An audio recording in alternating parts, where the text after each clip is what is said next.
out to another episode of It's All Been Trucked Before. This time, the Code of Honor. My Code of Honor forbids me saying anything more about it until you listen to this, but you saw it, you judged for yourself. But now you're going to hear us judge it, and we'll see what you think. Code of Honor, here on It's All Been Trucked Before. Speaking of things, if you've got a special Code of Honor, if you've got any kind of honor, write it up. It's All Been Written's coming up. The theme's about to come out. Keep looking for that on IABDpresents.com, the latest one. We always get a great selection. Time for you to get involved. Check it out. In the meantime, want to check out what we've done before? Go back and check out the past winners. IABDpresents.com. It's all been written before. Also, you know I'm going to say it. You know I'm going to say it wrong. Patreon.com/IABD. Get involved. We got new tiers. 2, 5, 10, and 20. 25. 25. Doesn't mean you have to stop there, though. You can go above 25, but the tier's not going to be any higher. But the love is going to be there. Get exclusive content and all kinds of bonus stuff. Patreon.com/IABD. And now, my Code of Honor tells me I have to tell you that this is Code of Honor and it's all been trucked before.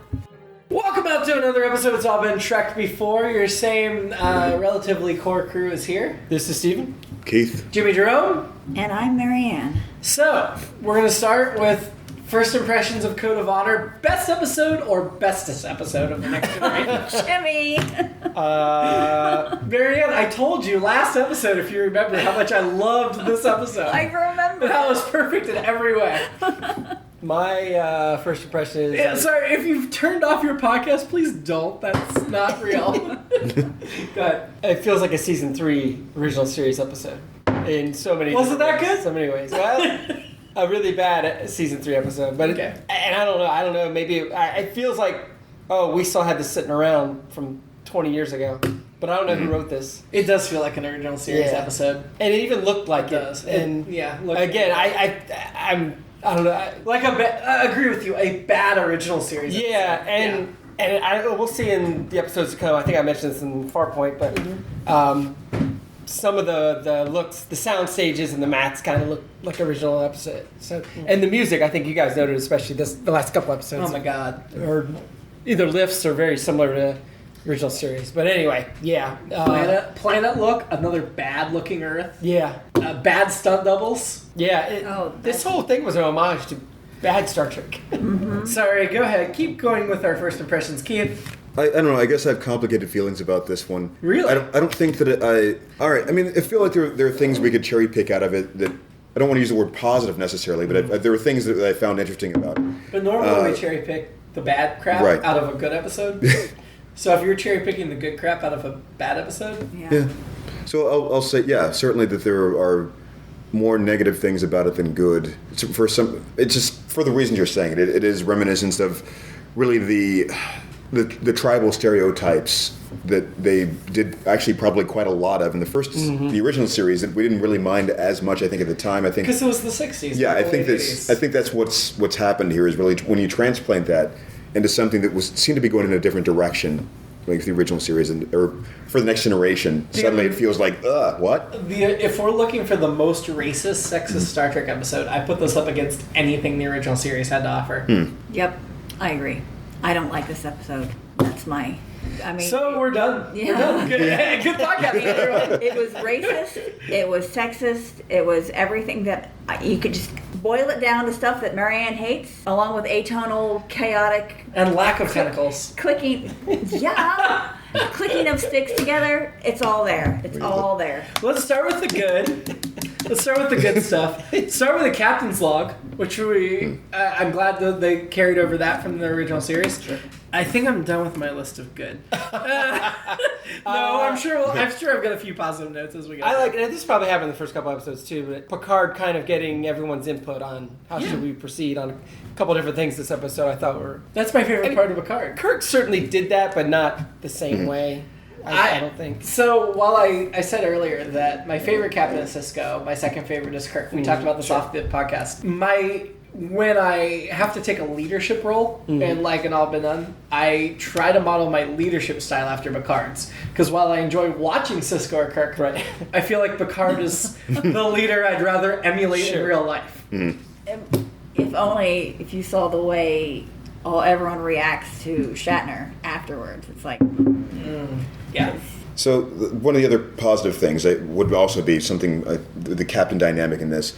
I liked that they took the trouble for the away mission to explain. They took quite a while to explain exactly why he was going and not Riker. Yeah, it was very much like, hey, we know we've been improving on this, but they were pretty much saying, hey, this is another original series episode. I think at this point, even in episode 3, we already know the default for an away mission is Riker. Yeah. So if you're going to change that default, you have to justify it. Yeah. And I agree with Keith. Yeah, it's nice that they justified it. They even threw back, I think, to the encounter at Farpoint where Picard says, "Why would you question this?"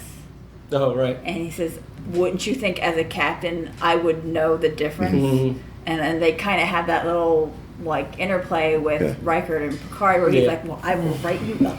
Well, I feel like Riker would write Picard up? Yeah. Actually, I liked that. That was I funny. liked that a lot. And with the twinkle in his eye. they both- Like, it wasn't yeah. serious. It was tongue-in-cheek. I bought it for a second too, which is kind of fun. Just like the finger wagging is like, whoops, nope, I'm not being serious. Yeah. Anyway. No, but it's like, if you die, I'll kill you type of right. wink. That's a better answer. So if we're starting at the beginning, I slightly like that they're receiving the antidote to take somewhere else instead of giving an antidote, I guess. That's a little bit mixing up the formula. Yeah. I like that the problem with that was that they didn't have the doctor there to be. They're like, "Yep, this is it." Yeah. So I said something to Steven as the episode played out, but how does the Prime Directive apply here? So it's Prime Directive is supposed to be applying to species that don't have warp yet. You're not supposed to interfere with their development. Right. These guys have transporter, which from every alien species we've ever seen is after warp drive. Yeah. Let's say for sake of argument, they developed the transporter first. Then why are they talking to them at all? That's true. That's already broken the Prime Directive. Huh. That's true. Well, they also have a vaccine that is more advanced than other capabilities, or probably something. Does it not break the Prime Directive to speak to a primitive species as long as you don't give it new technology? So let them beam, let them give you the anecdote. We can still talk to you, but we're not going to give you warp drive or any advanced technology. That would technically be following the Prime Directive. So I guess what your issue is the Prime Directive shouldn't have prevented them from doing what they wanted to do later in the episode. No, my issue is I don't feel like these people were primitive enough to have the Prime Directive Right. in technology. They were certainly primitive enough in behavior. They weren't interested in. It seemed like they weren't interested in space travel. They were still focused on Land. the land. Who owns land? Land. And That was a stuff like major part of this. Yeah. Who owns land? Well, Yarina owns all the land, so let's fight over her. Okay, so let's go over the guest stars real quick. Yarina was played by Karul Selman, who is best known for this episode of The Next Generation. Oh, wow. She also, in The Soloist, played Homeless Woman #1. And, she's got 12 credits, but that's her main. I will say, I thought her performance was pretty decent. Yeah, she's fine.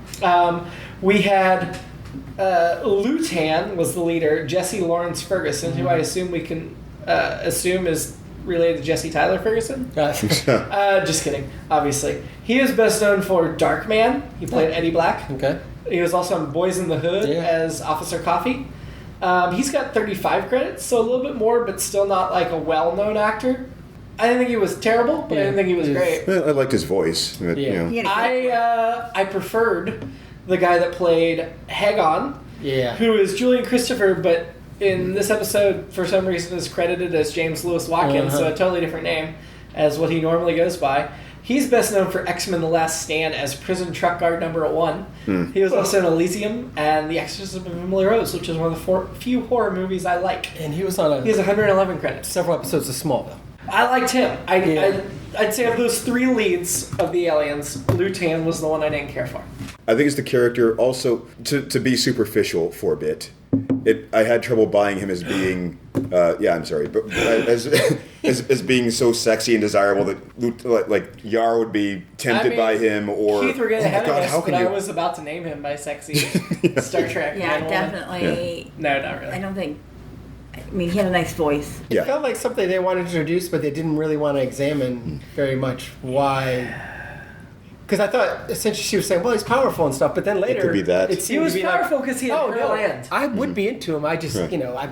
I'm married to my ship or whatever kind of. It felt like he was powerful because he had her land, and he was trying to find a way to keep her land without having her as his wife because he didn't want her. That's right? That's Yeah, that seemed to be it. exactly what he wanted. And then she was in love with her Lancelot, if you call her Gwendolyn, and him Arthur. Well, it was kind of a seems about an right. amok time thing going on here.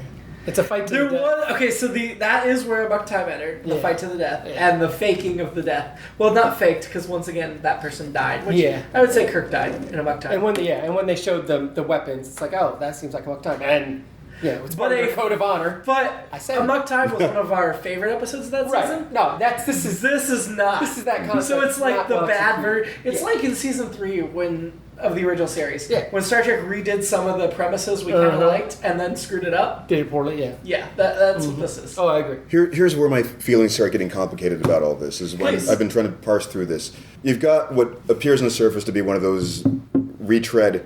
Let's cast non-white actors to play these primitive tribal characters, but they also do this sort of proto-Wakandan kind of thing. They have this. I was looking for Angela Bassett in the background. I was. This resource that they can't replicate anywhere else. Yeah. And they have this. Vibranium. They have some other transporter technology that Data almost starts to explain to us. But of course they cut him off because they don't want to have to deal with the science of it. It's like, well, I don't want to get too technical on you guys, but what is going on? We don't like to talk about Earth stuff. Yeah. How can that they? Was just an entertainment. Sorry. So how can they do this type of transporter technology in a different way that is not be a primitive race? Yes, which is not traceable apparently. Mm-hmm. So they're doing some things that seem to be actually more advanced than Starfleet. Marianne, you had mentioned Michael Dorn had some criticism, and he is credit only in this episode. Yep.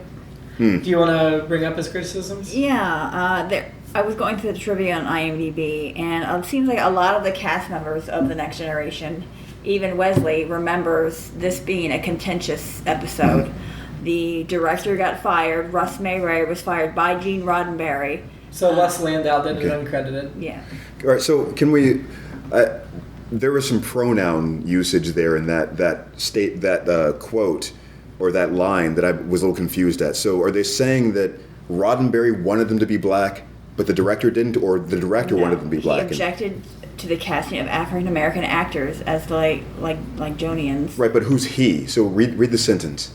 Gene Roddenberry fired director Russ Mayberry because he objected to the casting. Okay. Right. So hold on. Yeah, in a later thing, it says Wesley recalls Russ Mayberry acted in a racist manner towards the African American actors. Right. So is that because Russ insisted on them being black because he wanted them to be primitive, or he didn't want them working at all? And then it says that Roddenberry originally had them as lizard people, and and then the guards being African American. All right. So Russ insisted on making them all black. Yes.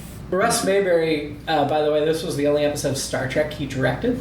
Les Landau, who replaced him uncredited, went on to do 22 episodes of TNG, 14 episodes of DS9, 9 episodes of Voyager, and 1 of Enterprise. So the guy that stepped in and was like, no problem, I'll do my best with this piece of crap, then was rewarded by doing lots more Star Trek, and that guy was fired. So Jonathan Frakes didn't want this one, including other people of the Next Generation cast, sought to prevent this episode from being re-aired. Amen. Oh, I mentioned, I think in the previous episode, this was like one of the few episodes readily available to me at my public library, so that's why I've seen it so many times. But I will say, I pulled up my phone and for a solid 10 or 15 minutes played phone games during this, which I've never done during a Star Trek watch for It's All Been Trek before, and probably will never do again. It was just like, I've seen this so many times, and I know it's bad, I don't care. It'll be interesting when we get to why or what catalyzed that, because that was fairly memorable. It makes me curious about a couple of things. One we can't really do much about, like the Russ Mayberry stuff. I'd be very interested to see like how all that played out exactly. Yeah. Like how far he was involved and when he get cut off, and then it's hard to know without being on the set or having somebody. His reasoning and the other which we can ask about is you, Jimmy. Yes. You were saying so. Why did I keep borrowing it when I hated it so much? Well, so was it one of a set on the disc? I think was so. It just so? I think there was at least one other episode on the disc, and I think it was just at that point I just wanted Star Trek. So even if it was an inferior episode, it was better than no Star Trek. So you So if that was the only thing at the library that was Star Trek that day, then I'll just take it because it's Star Trek. But I'm pretty sure it couldn't have been The Naked Now because I don't remember it very well. So I don't know what the next episode is.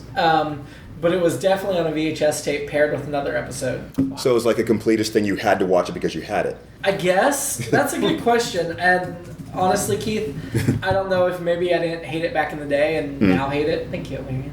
And now hate it, so now I'm like, I'm done with it. Yeah. But I don't know. I can tell you, as long as I can remember I hated it, maybe I didn't hate it at first. And I also think this may have contributed to why I dislike Yar so much, because this is such a prevalent Yar episode.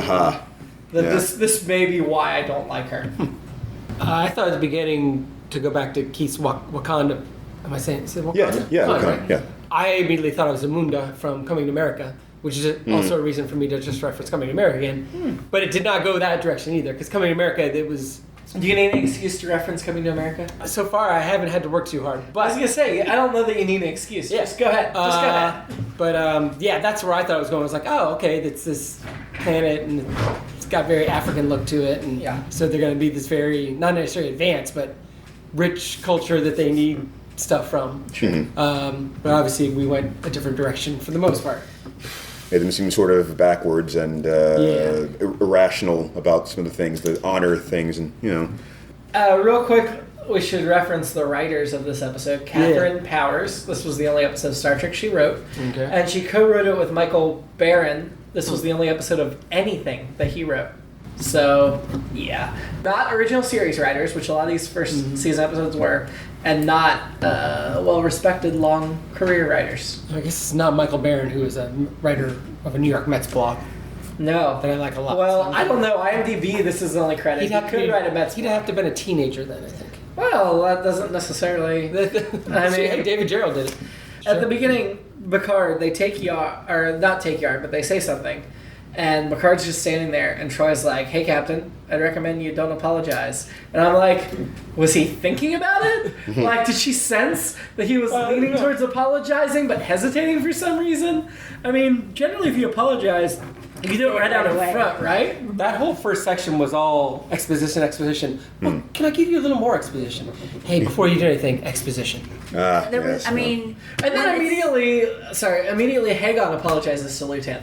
Right. So, yeah, but then he ends up in charge. Yeah. Well, I mean, next to Unity, of course. The weak shot. He's the first Isn't husband. that what they say? The weak shot. as soon as they start heading down to the where they teleport in, Begonia. immediate exposition starts as they get in the elevator, as they're all telling each other stuff that they already know. I'm That's funny. Why are you doing this stuff? I mean, that's the beginning of my annoyance, and then it just continues from there till the point where I stop.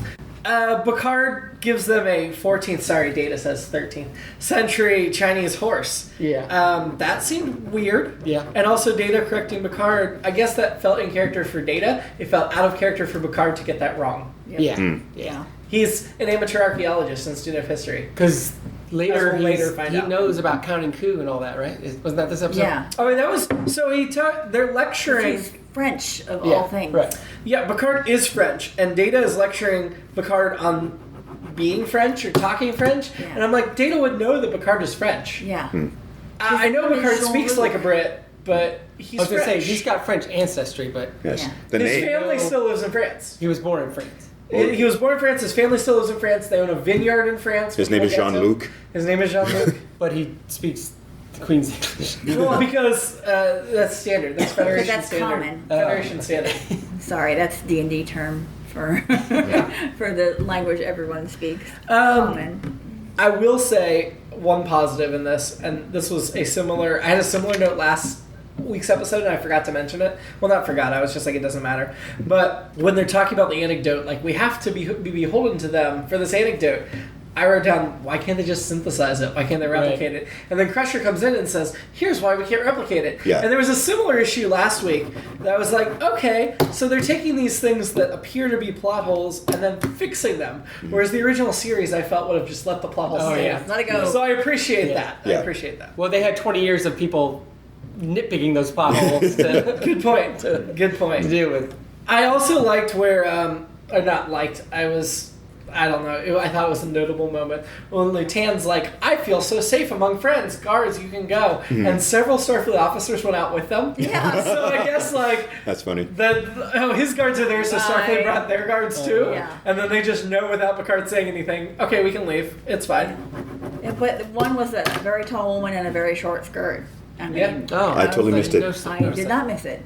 Well, I don't know why I was Picard like- doesn't wear the skirt. Cockay does. Fire up the disc. I like that Yard jacked up that security guard. Well... Oh yeah, the eye that they you removed the guy. Yeah. Because, well, when he first came in, I thought, because they all had those scars, all the men. Yeah. So I thought maybe his jacked up eye was just like, oh, that's his people or something. Yeah. That's their test of honor. Yeah, I didn't know. I don't know. From my mind, whenever I think of this episode, the first thing I think of is her flipping the guard in that.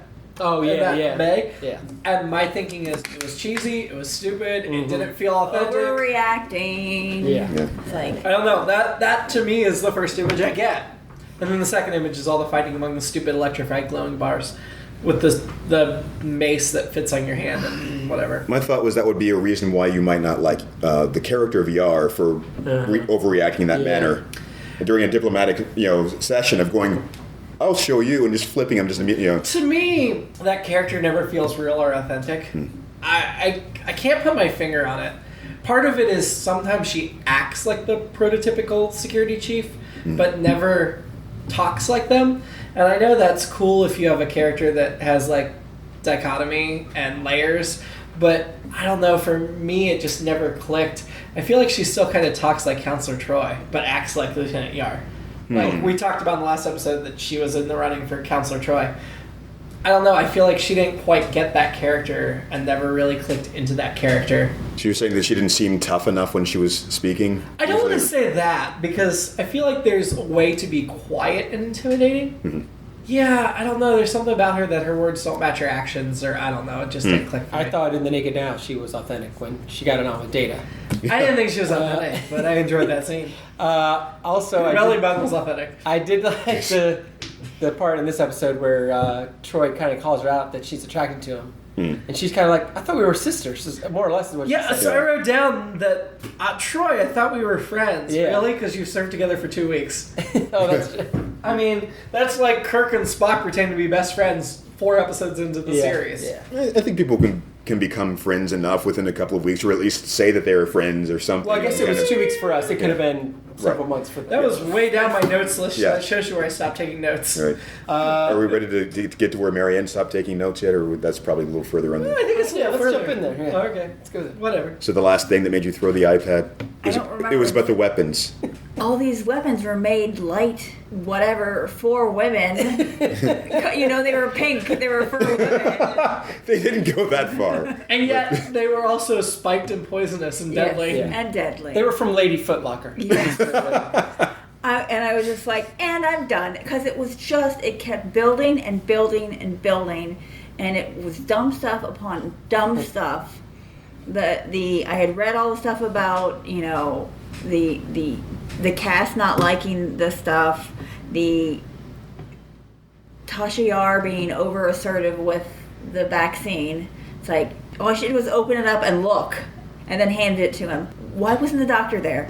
And then it just kept on with the guy being like, well, I'm really going to do this to kill my wife because I just want her land. Mm-hmm. And then there was a lot of exposition that wasn't needed. There was obvious stunt doubles. The whole thing, the last note I took before they were having that exposition where they were all in a circle, like 2 people were in front and 3 of them, like it was Troy, someone, and Riker, and Picard. And Troy is talking to Picard straight ahead, but he's right freaking next to her. Camera. Oh, yeah. Yeah. Why doesn't she just turn and look? Is she frozen? Can she not turn and look at him? Oh, it's because the camera's there? Yeah. Have her move. Good Lord, that's why she's seen as so stiff. Russ Mayberry must have filmed that. to be fair, while I say I'm not a big fan of Troy, Yar, I'm also not a big fan of Troy. I mean, Crusher's the only female character I really like on the first season of Next Gen. I also really like Dr. Pulaski in season 2, and Ro Lauren, which we'll get to. The thing with Deanna that I'm sure it will be commented on at some point in time, but whenever she turns evil, she lowers her voice, and that's it. And I that just think annoys me. whenever she drives the starship, it crashes. Probably true. We'll get to those in the films. Yeah. They don't let her drive in the series, thank God. But it just always seems like whenever she gets taken over by an evil entity, she's like, I will lower my voice. Well, she now can't I am grow a evil." goatee. What? She can't grow a It's true. goatee. So And yet, and again, by now you may already know this. She's already been kind of cagey, but hinting at she may appear in Star Trek Picard. She's been hanging around. She's been hanging around the Discovery set. She did was on appear- Orville, right? The Orville. She did. She was in Orville season 2. She was hanging around Discovery set in season 2, so a lot of people thought she'd be in a Discovery and never was. I kind of feel like Star Trek Picard, we're going to see Troy again, which I'm not complaining about. She's not my favorite character. I like her better later in the series. I don't like her much at the beginning of the series. We should also note that Marianne has been using her deeper voice for much of this too. Oh, so she's evil Marianne. Yes. I am evil Marianne. When Yar was abducted, Riker took her station, which I thought was a little odd. Not that he couldn't handle it, but that you don't just tag in a junior officer. And then Data took it instead of staying at Ops, which again I thought was odd because Data's third in command, has important duties. Let's not tag in a junior officer. I'm going to go up and take over that station. He did. Picard left him in command when he left the the first. Yeah, no, Data's third in command. Yeah. So whose station, Yar's or Troy? Yar's. Okay. Riker took it and then Data took it. Both of them, I feel like they should have been tagging in junior officers. So I mean, is that like a security station, Yeah. or I mean, what do they have? Security and weapons. Firing the phasers and stuff happens from there too. Ah. The holodeck demonstration was lame. If you're going to demonstrate the powers of the holodeck, why just pull up an Aikido mat? Well, they were obviously more obsessed with her, or Yar in particular, I think, which might Yar. which might also probably contribute to your annoyance with the When character. she cancels the program, wouldn't everything go away? Yeah. Right. Why did her gi stay on the whole time? I like that she was like, Aikido 1, and then she's like, I could have made 2 or 3, but 1 made my point. Like, oh, so the 1 was just the number of combatants? Okay. I thought that was like I think it's level. Aikido program 1. I don't think so, because she later says, I could have had 2 or 3, but I just made 1. No, I think it's just. I don't know. I also just feel like they don't know what they're doing.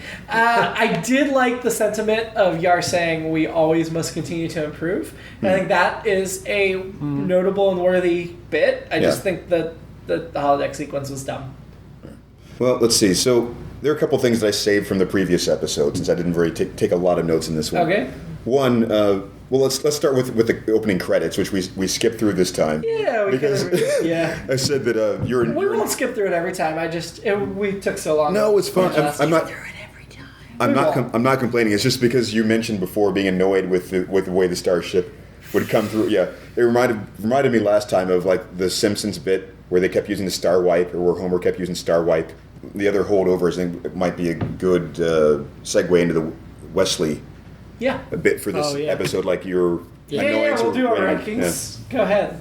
So I didn't think he was very annoying in this because he was barely used. I mean, and I think one of the reasons that most people were annoyed with him were the super genius moments, like the last episode of like, look how, as Marianne was saying, look how smart I am that I can do this. Yeah. My question here was this out of order? Because I feel like Wesley saying, you let me on the bridge, but you don't let me take orders in The Naked Now felt like maybe we should see it more than once. Is that what he said? I didn't remember. Him saying That's what I got as the gist of it. I think he was a little cagey about what exactly he said.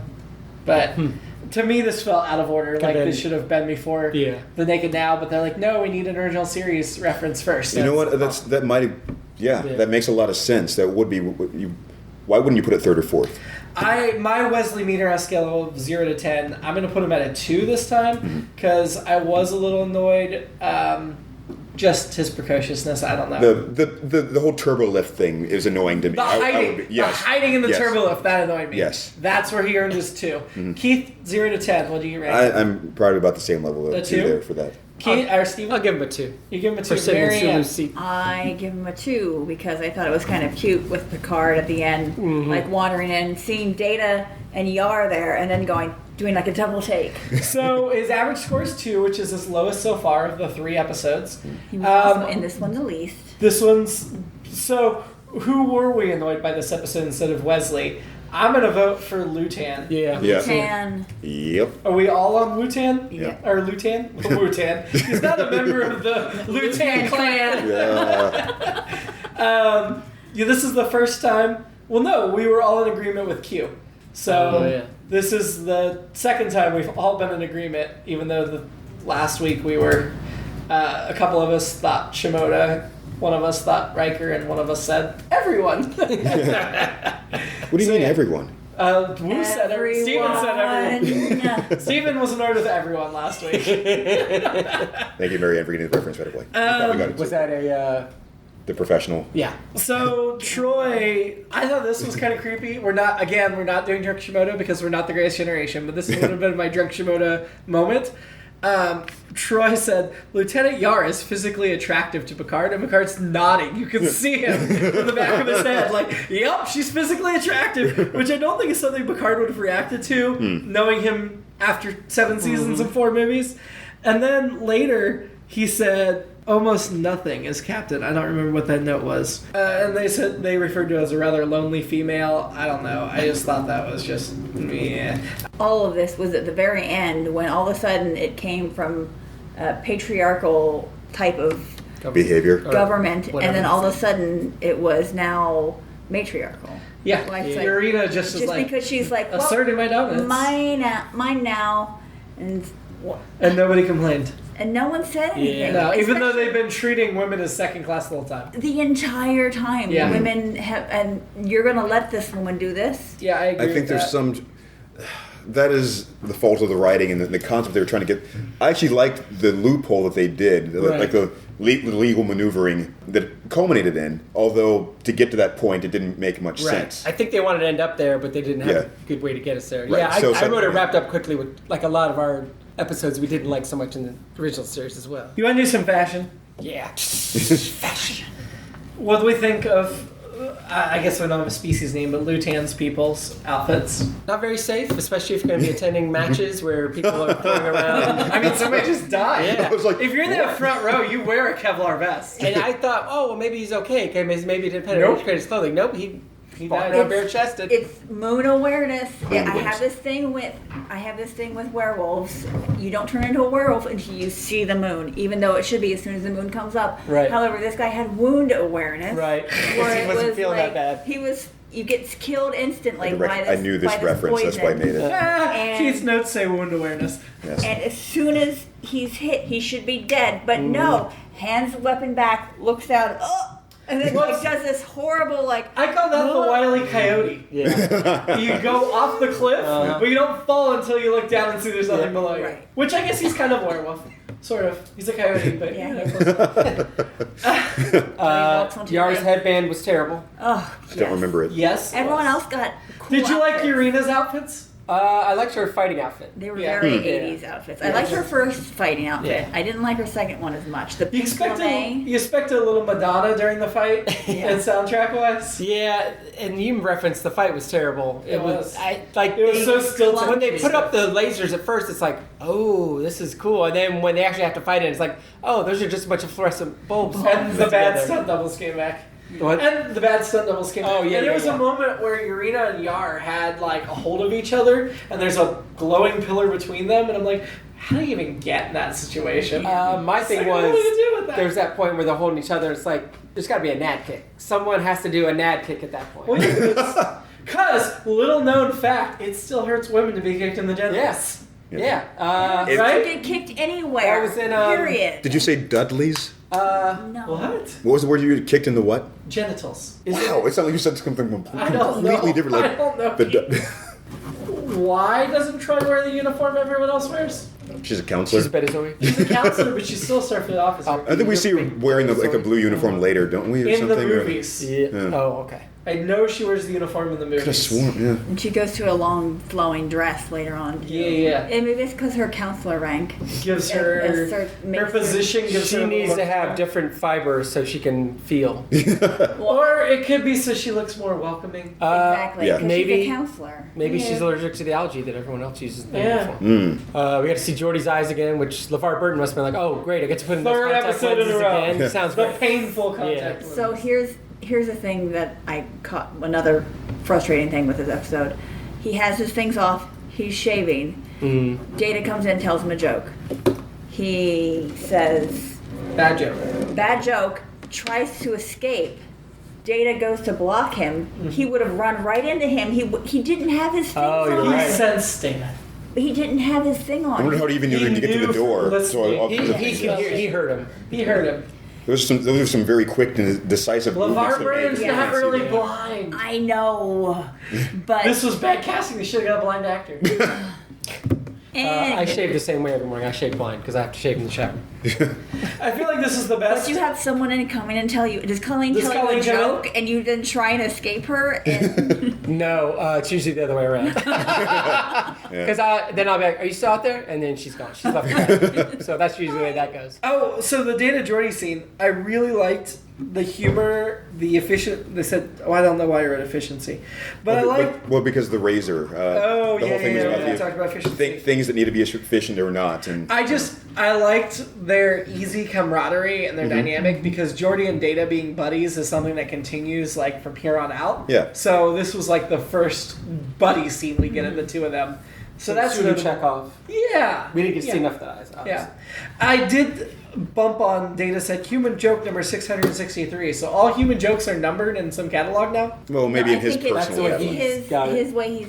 He's told 606 jokes, Mm-hmm. and none of them have landed yet. Yeah. Oh, Is what he's saying. So he's Okay. gonna next one will be This is his 607. This was his And he's- 663rd. This is just like, His again, test. I had the same record with Colleen telling her jokes early in the morning. 0 for 660. I mean, even if it's not early in the morning, I think I'm like 2 for 6,000 with Morgan.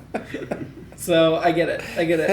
That is a reference to something. Picard says, Troy says, "You're entitled." And he says, "Yeah, entitled to ramble about something everybody knows," which I thought was very meta. Yeah. But I also thought, is that Kirkshade? Kirkshade? Yep. I think so. Yeah. Probably. I still I mean, respect there's always been that sibling rivalry between them. I still respect it. But I thought that was very funny. And this is my 17-year-old response, or maybe 14-year-old better. When Yar jumps on her, who's combatant, Yar's like, warrior. "Whoa, what's going to happen here?" And then, "Hey, they're beaming him up. Man, I thought something was going to happen." My other 14-year-old reaction was when... She should have kissed him. Kissed her. Is when... I don't know why I can't remember the name of the woman who now runs the planet, but... Urena. Urena, when she says, "I will have you as my number 2. Wow. Literally. Yeah. And she And says take your figuratively. place, and Yeah. Lutan just falls in line. Yeah. So... The other thing that So more was civilized. frustrating was she beams her up. Crusher comes in, and Tasha's like, "Hurry, she's getting colder." Right. Like, how do you know? Excuse me, it's like been seconds. There Yeah. is no way she'd be getting cold yet. How She how could long feel is her it- in the transportation process. Yeah, Her molecules It's mixed those emotional women adding. of course it is. along with their light weapons. Unbelievable. I was bothered. We were talking about Kirk and Picard. The Picard was willing to just wait a whole day to see what goes on with Yar. Kirk never would have done No. that. He would have beamed down Phaser's drawn, instigated a war. Yep. They probably would have got the vaccine only by conquering the people. They do. Yeah. They do. Oh, I read there is a novel that was written for the Dark Mirror universe. Yeah, I've read those. They Dark Mirror. Yes, they said in the Dark universe they sterilized half the planet. Sounds about right. That's about what In Kirk the novel would do. Dark Mirror establishes that in the Mirror universe, when the ISS Enterprise D arrived in Lagonia, the Ligonians tried to make the same, follow their rituals. They simply sterilized the planet's southern continent and forced the Ligonians to cooperate with the Empire's demand. Well, basically, there were only 5 people on the southern continent, so it wasn't. Yeah, that big a they're deal. like, I did kind of bump on the Dr. Crusher talking about. I thought my feelings would be calloused over, and Picard's like, perhaps the good ones never do. I thought it was too on the nose and too cliche, and yet I still kind of appreciated it. I like that. Having dealt with some of Mom's doctors that had already had their things calloused over, I was like, yep, that's true, Yeah. because they're buttholes, and I don't like them. Buttholes, one of the few words you can't say without being beeped on. That's I all know. the director. I Leave that in, amended Chris. it. I amended I it. appreciate that.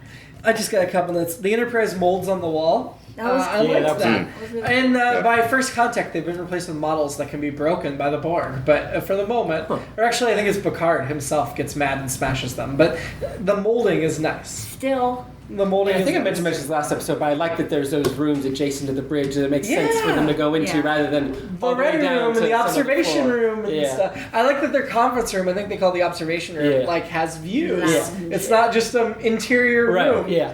Sorry. So did they have analogs of that in the original series? I don't remember if they had. They had a conference room in the original series. But it wasn't. Yeah. It wasn't adjoining right the bridge there, or anything yeah. like that. No, and it certainly didn't have nice windows. Yeah. Steven, alternate episode.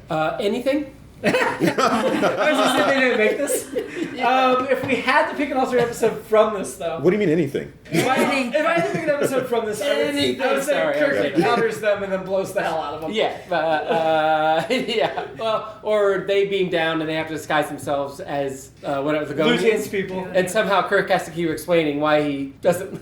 Kirk would love having Why the open he's- vest with his shirt off. Right, they'd be like, wait, you don't look like the rest of us. Well, Wait. I Okay, know. this is bad. But I got my body caught in a rice picker. This is bad, but it's the '60s, so Kirk wears black face, and black body, oh, and black body to blend in.